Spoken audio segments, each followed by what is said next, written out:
All right, welcome back. So, for those who get email from DLive, I didn't know, and this is weird because typically when I get an email about something about some type of blockchain event, I typically don't really believe it.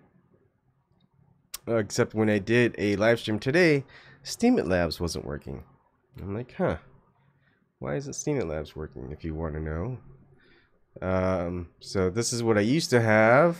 I would have a view count, ticker box, watch count, and what else would I have? I would have a chat app. But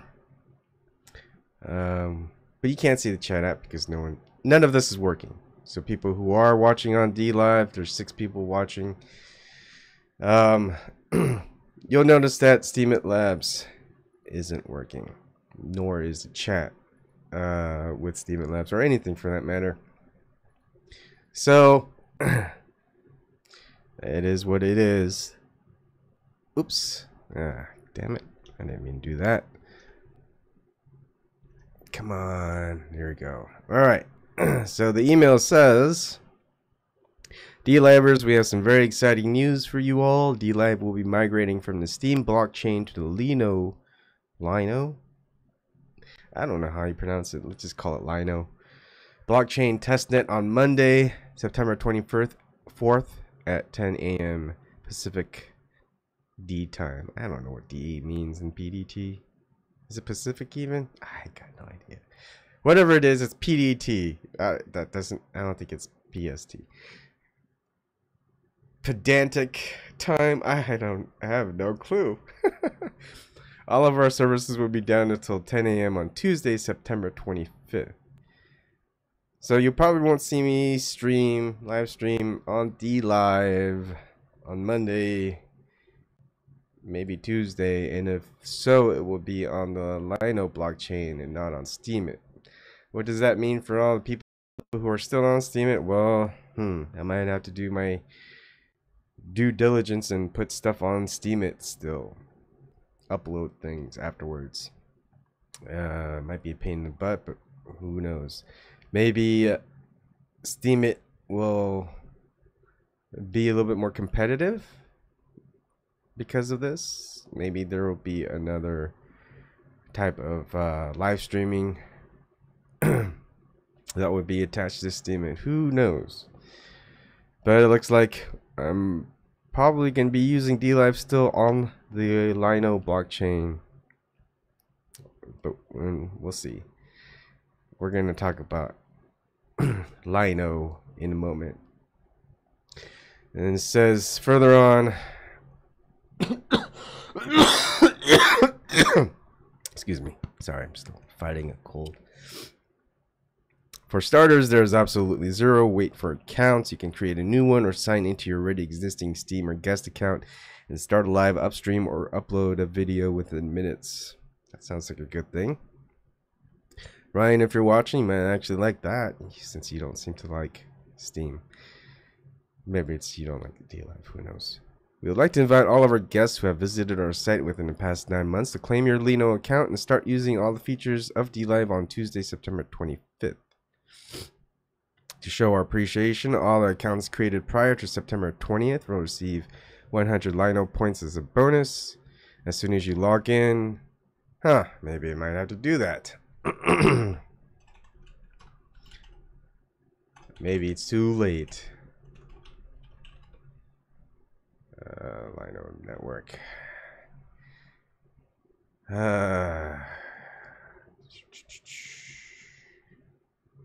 Anyways, how do I even start? That might make sense why DLive was looking for a new logo. Oh my goodness, that is pissing me off. So how do I even start Lino? I have no idea. So this is kind of all new to me. Anyways, you can read the full announcement. Click here. All right, here's the full announcement by Charles Wayne. um, Continuing on. This may come as a shock to our community, but my team and I have had thorough discussions about truly bringing this platform to the next level. So here's the thing people don't understand necessarily understand about blockchain technology. While the idea of it being decentralized in some form may be true, and it could be true, it not necessarily is true. And those who write code, write software, create platforms on a blockchain for a blockchain, they're just people like you and me. People or systems of control can get to those people, and if they control those people, you can pretty much say they control the blockchain. You might want to argue with me, but go on ahead. I'd like to have this argument for those who understand blockchain and decentralization, what it actually means. But what else do we have? Like, we can live stream, YouTube, Facebook, Periscope, pretty much really controlled by big conglomerates. Or we could go on to live streaming on platforms on blockchain. So at least there's a little less control. I think it's starting to be controlled more and more. Anyways, let me keep reading through. For people who might not be able to read so well, because it is kind of small font. Ah, that was better. Here you go. No. Yeah. All right. This may come as blah blah blah. All right. So yes, there's a bunch of development work that needs to be done before we become competitive, but we feel this move to Lino will greatly improve the user experience and performance of DLive. More importantly, it will create a sustainable future for DLive. The Lino blockchain not only maintains the important positive attributes for why DLive decided to utilize blockchain technology for live streaming, but also provides solutions for a more decentralized and stable infrastructure. Makes me wonder about these people. Feeless transactions and can process over 10,000 transactions per second, which is ideal for microtransactions.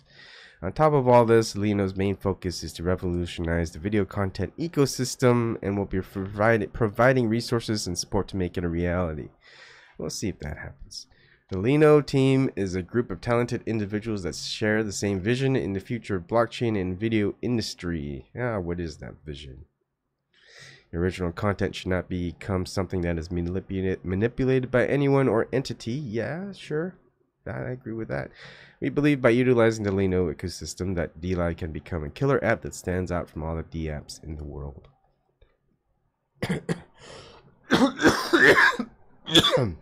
Excuse me. On Tuesday, September 25th at 10 a.m. PDT, after the migration is complete, you can expect to see a glimpse of the new DLive along with the new UI and the new branding. It is an exciting change for every DLiver. Unfortunately, after the migration, DLive Android application will be down for roughly a week. For all the users that are using the mobile application, we ask you that you use the web app or navigate to https://dlive.io on your mobile browsers. Why is DLive migrating? We've been monitoring analytics and we were not able to reward our content creators with the true value of their content. Our focus was to grow our user base and build an engaging live streaming and video community while growing Steem as well and deliver upvotes as evenly as possible during the last 9 months. However, the current economic model of Steem incentivizes large Steem holders to continuously upvote their own content and other creators who specifically support their content. This creates an ecosystem where content's true value can't be recognized or be fairly rewarded. I can understand that. Community members who are not privileged enough to be part of these groups with large voting power often are therefore penalized financially. I agree with that. Yep. This problem has been brought up many times within the community.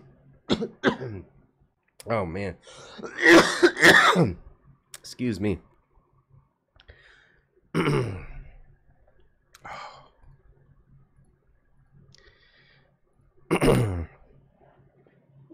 We believe that this problem, along with the current market conditions that led to a decreased consumption rate of live streams and videos on the platform, is one of the most important issues we are looking to resolve. For DLive to reach the next level of live streaming and video, we need a more sustainable ecosystem and more fair mechanism to encourage content consumption and production on the platform.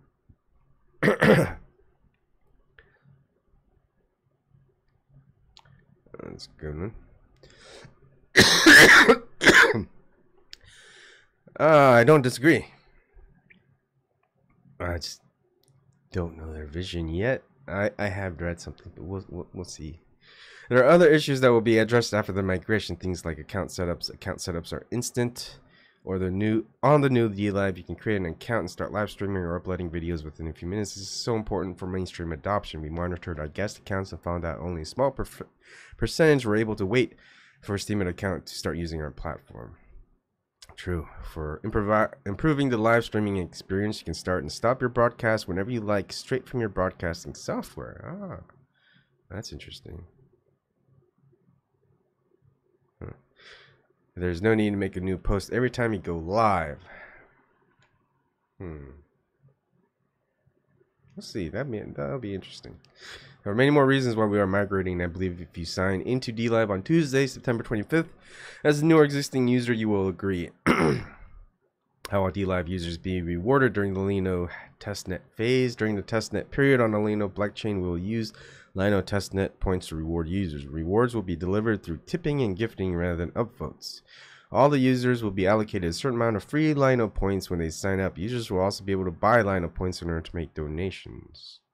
We'll also have channel subscriptions enabled shortly after the migration, so you'll be able to subscribe to your favorite channels. However, consumption is very important to support content creators. The major source of income for content creators will come from the donations from viewers and fans who truly appreciate the original content, and eventually the DLive team will reward users through the Lino blockchain inflation pool instead of directly rewarding users through tipping.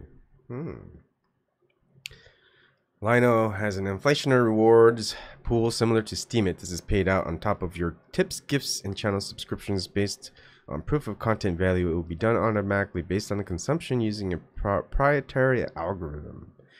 The reward pool distribution to you as a content creator will be proportional to the amount that your content earnings constitute of the entire tipping pool earnings. For example, when you receive a $5 tip and the remainder of the entire DLive ecosystem content tipping pool within the same time frame generates an interest for $95, your earnings constitute 5% of the total earnings pool and therefore will be rewarded approximately 5% of the inflationary reward pool. All the posts of the Lino blockchain will not have 7-day earnings window, which means all the posts can be tipped and earn bonus rewards from the inflation rewards pool forever. So basically, earnings for a single post, live stream, or video is approximately equal to donations from viewers plus the bonus rewards from the blockchain inflation.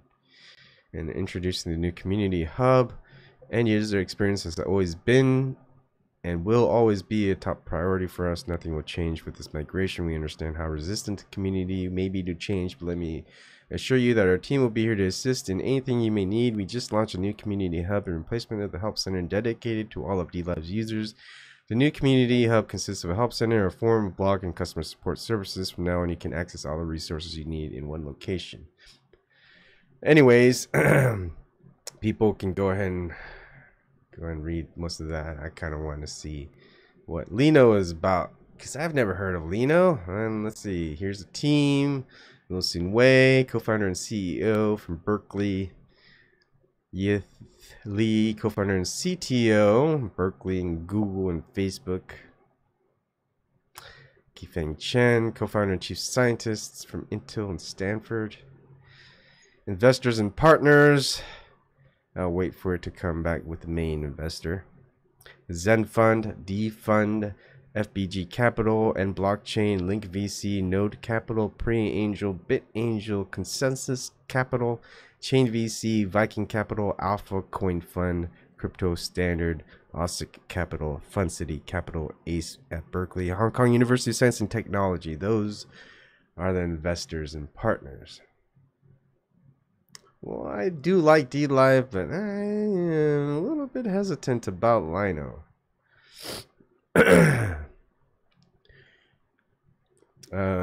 But we will see. I will go ahead and continue on As always, if there is no solution out there, well, I'll find a way. There's always a way. And a lot of people are still behind the times. They can't even figure out how to live stream on YouTube.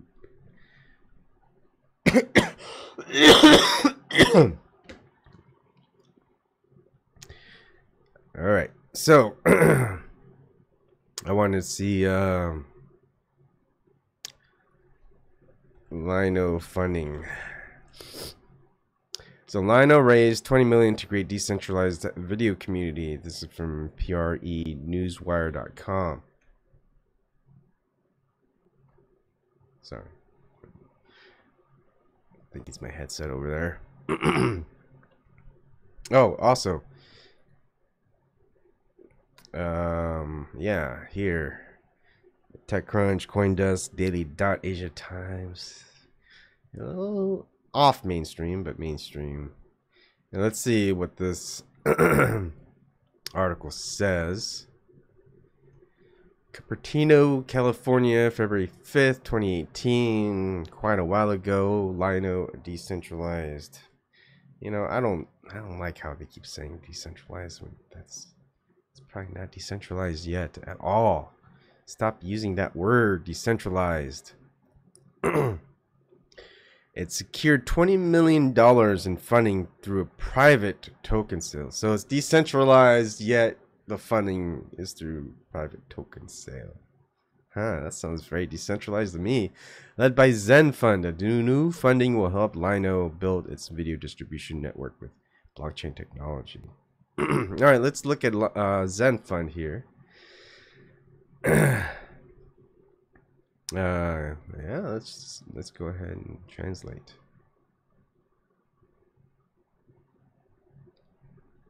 Leading agricultural products. What? All right. You're gonna have to excuse me for my coughing and all that. Okay. So Victor Wang is a co-founder. Anna Fang is partner and CEO. Wei Jiang is a venture partner. Olivia Wang, VP and head of US. The US portfolio. Wow, look at that. You got Super Evil Megacorp. Really? There's actually a corporation called Super Evil Megacorp? Can't you guys build a better website? Okay, here we go. Founders Bob Zhu, whatever, Victor Wang, co-founder, all this other stuff, blah blah blah. Super Evil Megacorp. I thought corporations were evil. Shame on you. Here's one. It just has that. Well, one thing at least that, aside from Super Evil Megacorp. Oh my goodness. You know, sometimes I just want to know who that is.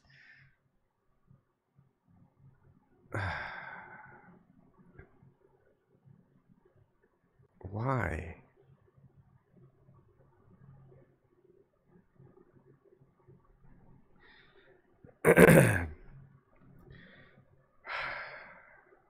From another, and then maybe another day, another time. Evil's the new thing. Right, let's see. All right. So let's look at Bob Zhu and Victor Wang.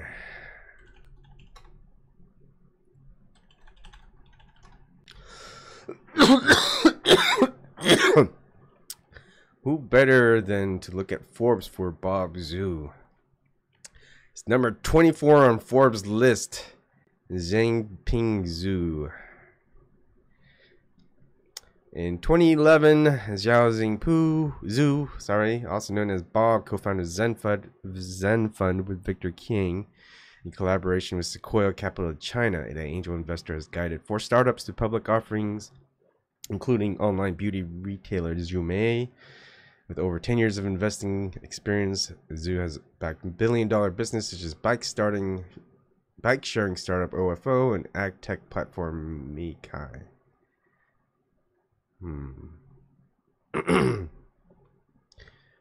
He's a billionaire. Probably sure. I mean, to be number 24 in Forbes list, yeah, if you're not a billionaire, you're probably quite up there.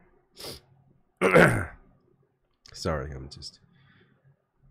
Oh, here's a speech in June 20th, 2017. Let's see what he says. Sometimes it really doesn't matter what you say, it's about what you do, right? We've learned about that quite a bit. We make a living by what we get, but we make a life by what we give. That's not bad. What did he give? We'll see. Looks like he was came from a poor means, made his way up there as a delivery person, and then he joined a small English school, and then blah blah blah, things went good, and now here he is, one of the richest men in the world. From China. There's something that I read earlier, and I wish I could find it, of what Zen Fund was about. Maybe it's from Victor Wang. Maybe it's not. Let's keep looking at Bob Zhu.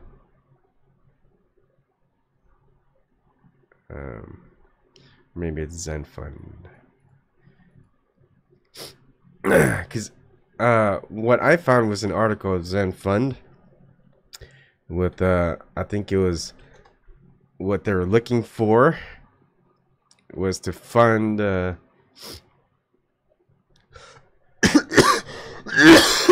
here we go. This TechCrunch article. Now, why am I reading a TechCrunch article, and why might it be important? Well, look. Hi Ben, how's it going? All right, so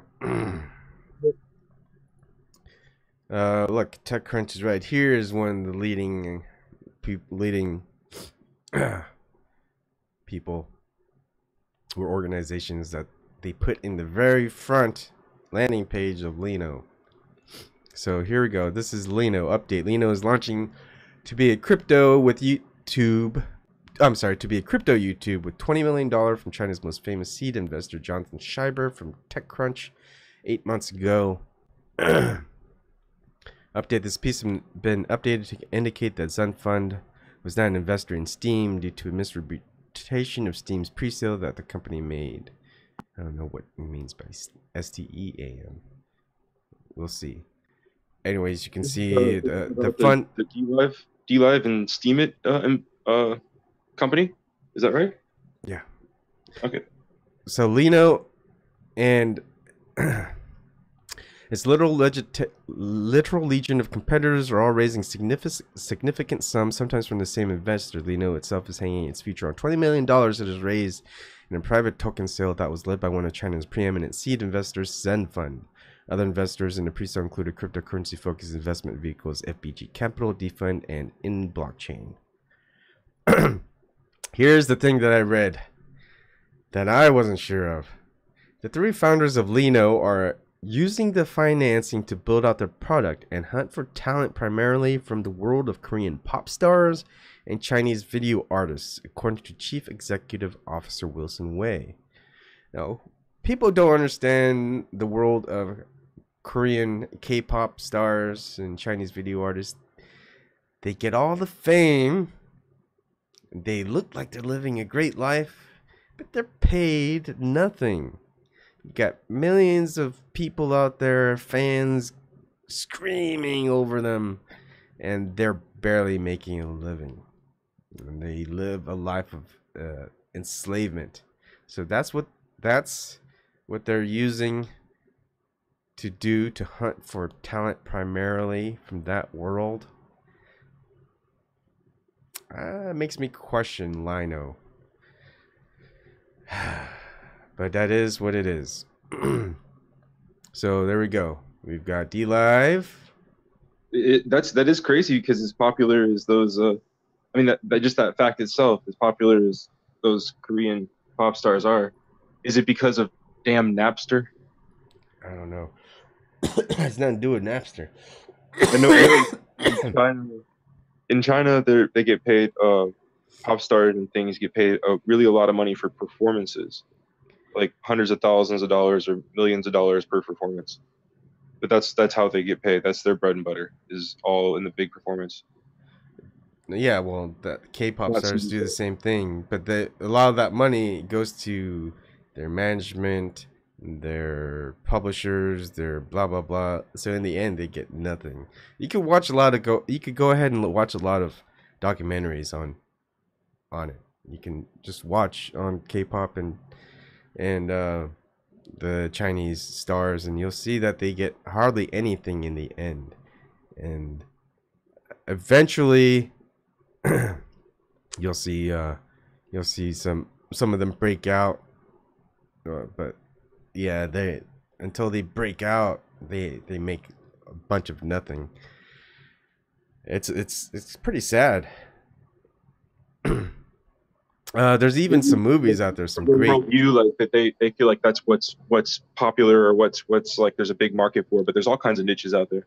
Yeah, I mean, but this is what Lino are primarily focusing on, to find those types of content. And so in that vein, is if that's what they're looking for, they're not gonna are they gonna really reward people who are voicing dissent? I don't think so. um Anyways, it might be time to start looking at other places.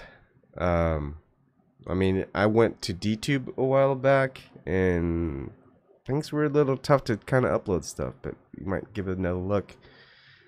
Live streaming might be the end pretty soon, and if you are live streaming, it would be pretty much your live streaming to be on as long as possible. And somehow the more popular you are, uh, most people will keep doing that. They'll keep doing that on YouTube live stream.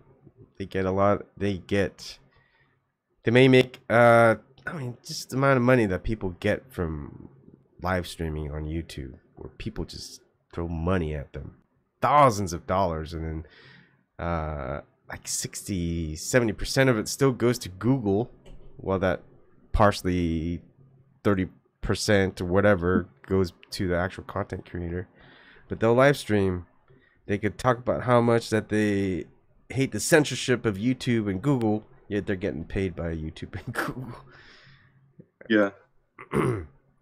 All right. I was wondering, like, with in regards to those channels that just play old CCR or old Led Zeppelin, like they have like 100 million views. Like, does YouTube pay them No, like for the 100 million views? the Like, content gets copyrighted, and the ones that claim the copyright, so multiple uh establishments can claim the copyright for that channel. And so that if that channel has, say, those millions of views, the copyright claimer will get the money from that. So you can create a video where you have 2 hours of your own content, and you play a snippet, just a snippet, like a 5-second snippet, and that 5-second snippet can be copyright claimed. And so if you get 1 million views with that 2 hour of content, and you get that copyright claim, all that money, so of 1 million views and however much YouTube, Google, whatever pays out, Alphabet, all that money goes to the copyright claimer. So you wasted that 2 hours of video content by somehow having 5 seconds of your video that has some type of content infringement or claim. You could always fight the claim, re-upload it, and move that part out, but still people can claim it, and you just have to keep fighting it. It's like, why do I have to keep fighting it?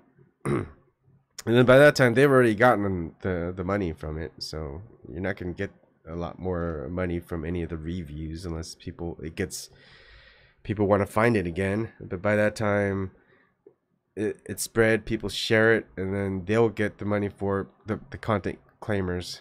So it's a big scam, but people will keep doing it anyway. I think South Park addressed it once. It was like, it's at the end of the episode, they kind of this this boy, one of the boys had like this uncanny speech or like amazingly insightful speech where they were like, yeah, it's going to be a number of years before the internet, can be properly monetized. I don't know whatever it said.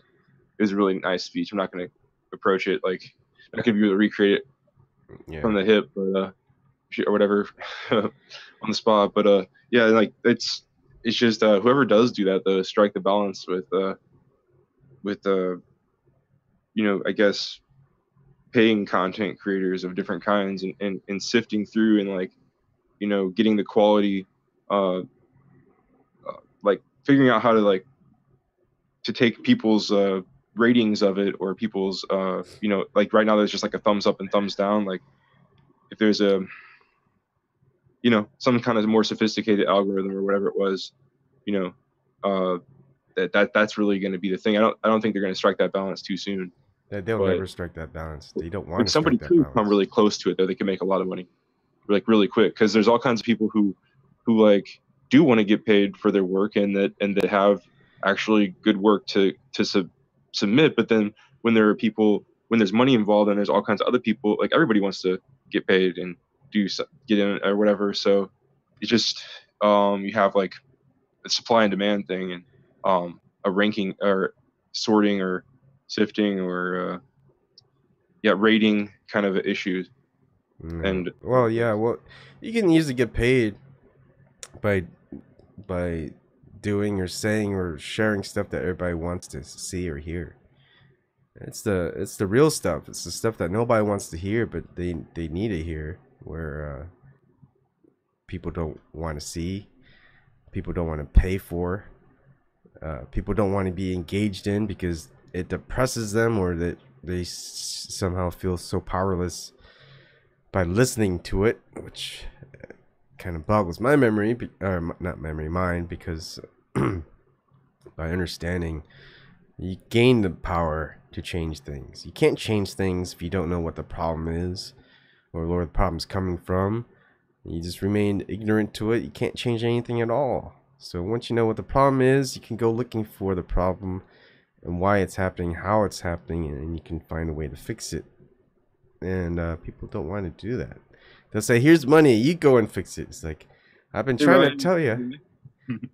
I can't fix it alone. If we all went in to go fix it together, it would take a day. I mean, not even all of us, just half the U.S. Yeah.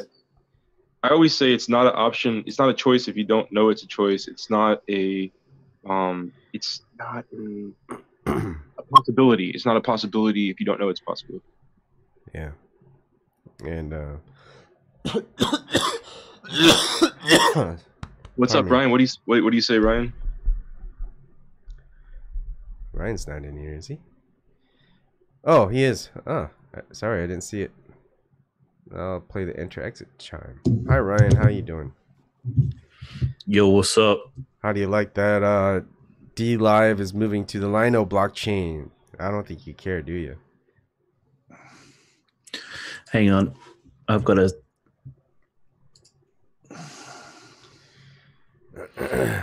Yep, hang on. There we go. There you go. I'm a bit rough. Oh, yeah, you used to see me earlier. I had to take a shower during my live stream, so I don't look so mussy. I saw that. That's good. I mean, any progression forward is good, isn't it? Yeah. In what way? What are we talking about? Progression forward? But yeah, progress is better than regress or stagnancy. I mean, isn't DLive progression to a different way of doing it better than what they're doing now? Because yeah, but I don't know. Looking into Lino a little bit, I don't really like that. I don't like Lino. I don't like Zen Fund. I don't want to be doing lesser of two evils. Yeah, but I like DLive. I like what they're doing, what they're trying to do.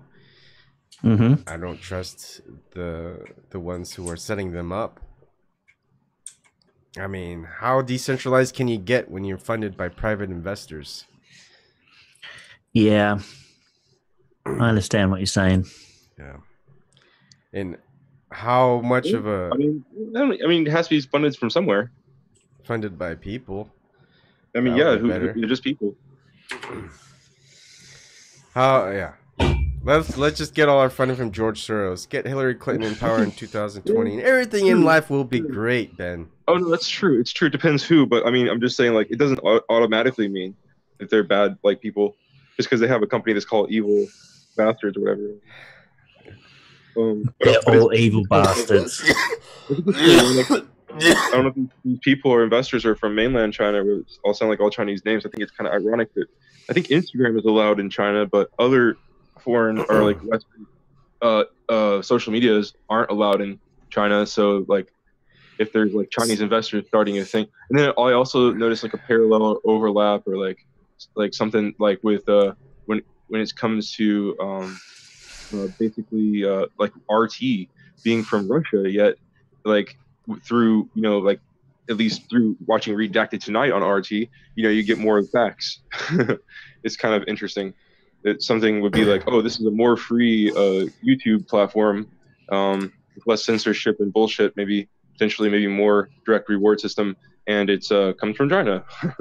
It's kind of weird, just weird. Yeah, when we get more freedom of speech from foreign platforms, makes you wonder about the United States a little bit. I'm gonna run down and smoke a cigarette. So if I get disconnected, I'll just jump back on later. Don't worry about it.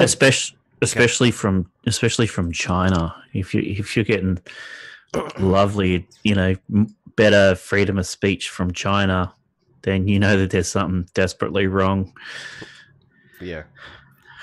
Or Russia, like you're basically just such a tyrant, like Google. Its parent, like Google is YouTube just like a jealous, like monopolistic tyrant of a thing controlling an industry, or I mean, it could just be naturally like that. It kind of happened naturally, but however it happened, it's like YouTube is like this giant monopoly, and I guess it's David versus Goliath at this point. But like, why aren't there like half dozen options that are all fully functional? Like, what the hell?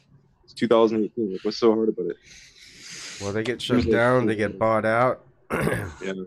They get influenced to switch over, like Lino.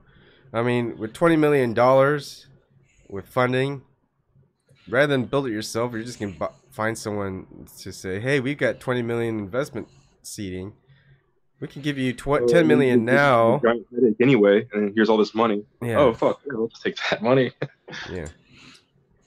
And heck, most people they want to go just work on their platform. It's like, wait, you're gonna pay me 10 years of stuff for me to keep working on it, and you don't really care of when I get things running up smooth. You pretty much know that I'm gonna create it. It's like, that's a dream come true for almost any software engineer. They're gonna be like, all right. I mean, anyone else would probably take that job in a heartbeat. But then the real hard part is, hey, that's being created. It's not controlled by someone else. Not controlled by you, even though you're the creator of it. And so the harder part is people want decentralized, truly decentralized. People want actual non-censored platforms. But the thing is, they don't pay these people to create them or keep them up. They go, I want this, I want that, blah, blah, blah. It's like, Google sucks, YouTube sucks, and all this other stuff. And they'll keep using it. Facebook sucks. They'll keep using Facebook. There's options. There's people out there that can create stuff. They won't give any of their money to it. They won't give any of their intention to it. And then when DLive sucks, so I don't use it. I like DLive. They come a long way. You just don't understand technology, so I can. Oh yeah, that. Of course I don't. Yeah, that damn technology stuff. Mm-hmm. All those young people and their technology. Those techies.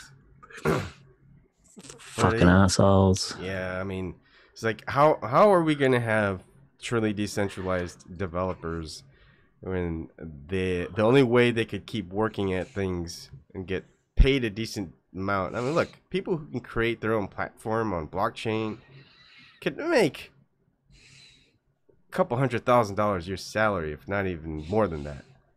But if it's the principle of the thing, you're not going to take that job.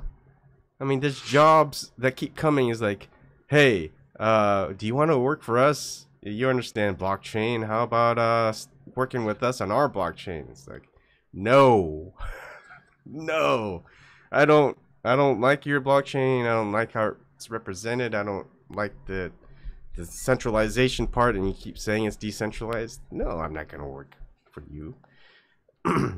But a lot of people would go and accept that in a heartbeat. Especially if they get paid the right amount of money. Yeah. So it's all about cash. Yeah.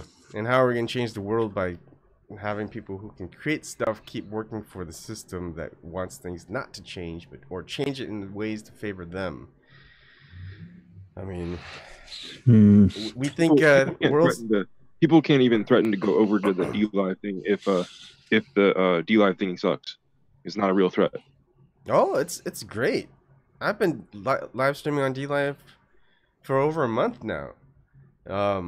There's another creator platform, Steem Labs, that creates a lot of widgets for the Steem blockchain. They do some good work. I mean, I use a lot of their stuff. I don't know if they're going to create one for the Lino blockchain to do the same thing. It'll be interesting. It's also there's so much people dislike blockchains in general because the global centralization of it, but a true decentralized cryptocurrency is gonna be decentralized. But it's going to be centralized. They're going to call it decentralized, and it's going to be what people feared because people don't support the actual idea of a decentralized cryptocurrency. They'll be like, oh, I don't support it. It's all the same. It's not the same. There's so many different things within technology. The way a tool can be used differently. How it can be used the right way or incorrectly. And people are just still afraid of the tool, and they don't understand the tool at all, and it just kills me. Yeah, but generally people are afraid of the stuff that they don't understand. Yeah. But a lot of them don't even want to understand it. They already have their preconceived notions of it.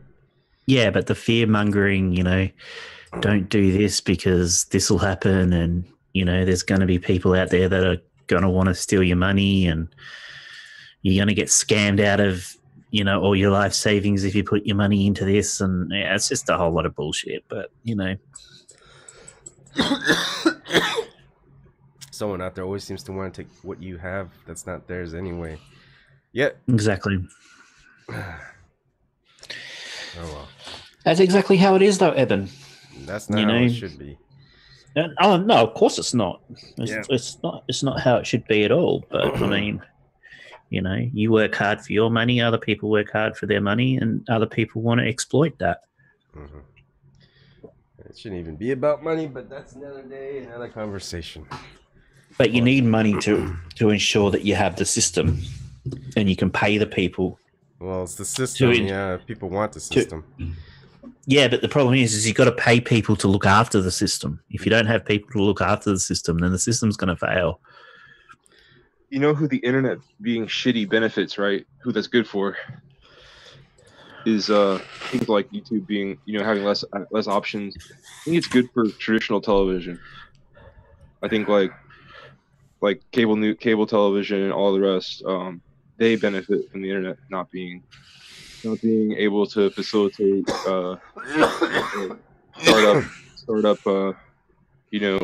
groups and crews and organizations or whatever, like agglomerating creators, getting together trying to start something doesn't really there's nothing really to support that. There's no like when you go look at YouTube and see what's live, it doesn't show you everything that's live at all. There's not categories, there's not like sub any organization of anything. I mean, I agree with you. A multi-billion-dollar company can't even fix up the little things, and the little things matter the most to the end users. I mean, just you can't even categorize all the subs that you have. I mean, how hard is that? That's not hard at all. I mean, anybody with like more than 1,000 subscribers or something, you know, or I don't know what it would be, 2,000, 5,000, 10,000, but something like that. You point that you got that many subscribers, like that should be listed somewhere, or something like that, some kind of metric. I'm also starting to question a little bit of the censorship that YouTube, Facebook has, or maybe it's an exception. I think the only way they get people out, strike them out, or just get rid of them, it's targeted. I don't think it's based on an algorithm. I do the exact same things on Facebook and YouTube that other people do, and it doesn't happen to me. So, like, if someone posted, someone who's doing walkout, #walkout, so he posted the www.infowars.com, and that's how he got banned from Facebook. I posted the same thing on Facebook. That's it, just the link itself. Nothing happened. I posted a video talking about Infowars, Alex Jones, just saying Alex Jones will get you banned on Facebook. No, I said Alex Jones however many times. And I'm saying it right now. It's streaming on Facebook.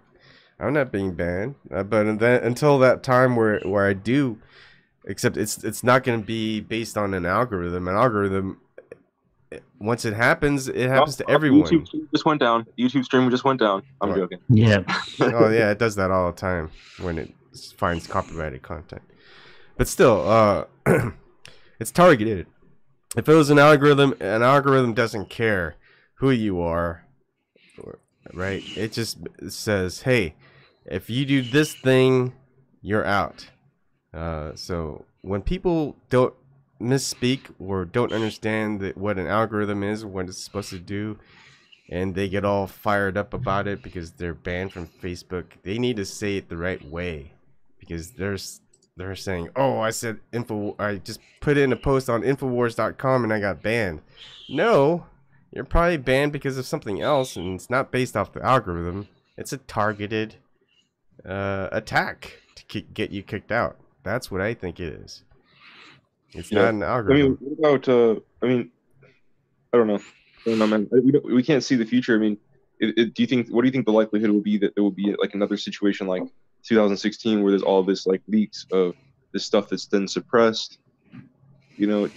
But because anybody talking about the old stuff could be like, oh, they're just hashing out old things, or I wonder if people who are referencing maybe the Democratic Party and saying that they're corrupt before the 2020 election, I wonder if their videos are going to be taken down, or if that's going to be called fake news. Or yeah, I mean, it doesn't matter. Cognitive dissonance already does it for them. They're not going to look at anything. It's like, hey, this happened in 2016. Before in 2016, there was 2014, 2012. Sorry, probably more like 2012. But since it didn't happen in DNC and it happened in RNC instead, people didn't care in the DNC. They're like, yay, there's corruption in the RNC. Yay. That means the DNC is most likely to win. And DNC becomes corrupt. They're like going, well, the RNC's doing it, so I'm glad we're doing it. Like, people who are scientists have ideologies. They think whatever, just because the enemy does it, we can do it too. And since we are better than the enemy, it doesn't matter if we do the same thing. We're in the right. It's double standards. It's double standards. I agree. It's a one-way street. And whenever the video was leaked about Mitt Romney saying that 47% of people just wanted handouts and stuff, there was nobody on the left that thought that was an infringement of Mitt Romney's rights or privacy or something between his donors or his whatever campaign advisors or whatever. It was just something that was leaked. It was very detrimental to their image, and the media didn't suppress it. They brought it out. But that's good. We know the truth about Mitt Romney then. Like, that's what press is supposed to do. Is people get to know the truth about someone, not based on what they say publicly, all gussied up and stuff. Yeah, that waiter had a better conscientious or conscious sense, about what was being said was, was disagreeable to his or her conscience or whatever. And it's like, yeah, this people should hear this. Yeah. And I think even the waiter should be able to feel that way, and everybody agree with that waiter. Yep. So how are we liking our politics now? Ocasio-Cortez, woo! How do you like Ocasio-Cortez, Ben? Yeah, I feel like it's. I was talking about it the other night with someone, just saying, like, I guess it's tough though as well. I'm gonna be an apologist for the situation and say that her endorsing Cuomo and the rest of the stuff is like, she maybe just didn't want to make her life hell. Maybe it's like, oh, I'll keep in good faith or graces here because, and I think that's really what, like, with Jimmy Dore was covered a really good tweet today, and I thought that was great, just like covering some tweet. It really aligned things out pretty clearly, like really perfectly well in distinguishing, Cory Booker's from real progressive, quote unquote, or whatever. I think the heart of the issue is that it's complicated because the Democratic Party, within the Democratic Party, there are the more progressive people like Warren and Booker and people like that formerly that were the more progressive wing of the Democratic Party. But now those people, because they all demonstrated that they're loyalists above all, and that they're going to stick with the narrative, that they're going to stick on the team thing. That's really the issue. That's what really went down. Is everybody decided to stay with the team because they felt like that was necessary and justified and so forth. Good excuse. But then there are people who stay outside of that and say, we're more progressive than that. We want to hold the Democratic Party to higher standards than that. And Cortez chose to become one of the team.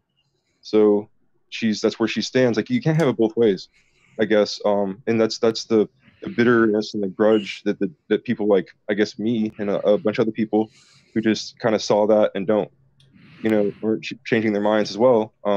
They were just like, we're holding them to standards. We're not forgetting it. We want, the rhetoric and what you're saying to match up with what we know to be true, and you to have right principles and better principles. And like Jimmy Dore pointed out, and they pointed out with that show today, like we don't want to just, like that tweet pointed out, we just don't want another Obama. We were fooled before. We don't want another Booker that's just like Obama.